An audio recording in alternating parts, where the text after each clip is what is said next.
Everyone says investing is about numbers. But if that's true, why does losing 100,000 naira feel far more painful than gaining 100,000 naira feels exciting? Why are we wired that way? That's one of the most fascinating questions in behavioral finance, because it reveals that investing isn't really a battle against the market. It's a battle against ourselves. Imagine you check your portfolio on a Friday afternoon.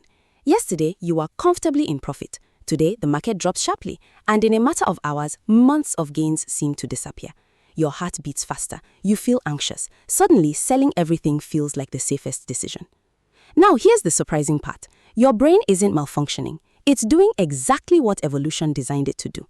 Thousands of years ago, our ancestors survived because they treated losses as emergencies. Losing food, shelter, or protection could mean death. Finding extra berries was nice, but avoiding danger was essential. Our brains evolved to prioritize avoiding losses over celebrating gains. Fast forward to today, and the same ancient wiring shows up every time we invest. This is what psychologists Daniel Kahneman and Amos Tversky called loss aversion, the cornerstone of prospect theory. Their research showed that losing something hurts roughly twice as much as gaining the same thing feels good. That's why a 10% drop in your portfolio can ruin your entire week, even if you're still ahead over the past year. Think about that for a moment. The market hasn't changed your future overnight. Your emotions have. This explains why so many investors make costly mistakes. They sell quality investments during temporary downturns because fear feels more convincing than logic. Ironically, the greatest opportunities often appear when emotions are shouting the loudest. History tells this story repeatedly. During major market crashes, panic spreads faster than facts. Headlines predict disaster. Social media amplifies fear. Many investors sell near the bottom, only to watch the market recover without them. Later, when optimism returns and prices are much higher, they buy back in. They unknowingly buy confidence and sell fear. It's a pattern as old as investing itself. On the other hand, disciplined investors understand that emotions are signals, not instructions. They expect volatility because they know markets move in cycles.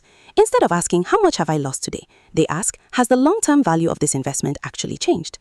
That single shift in thinking changes everything. Here's a simple example. Imagine owning a successful supermarket.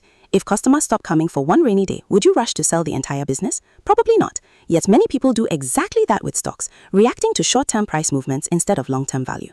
The best investors aren't fearless. They simply refuse to let fear become their financial advisor. So the next time your investments fall, remember this. Your brain is trying to protect you from immediate pain, not build lifelong wealth. Those are two very different goals. The market rewards patience far more often than panic, and understanding your own psychology may be the most valuable investment you'll ever make. That was incredibly insightful. If today's conversation changed the way you think about money and investing, make sure you subscribe, like this video, and share it with someone who needs to hear it. And remember, mastering the market begins with mastering your mind. We'll see you in the next episode.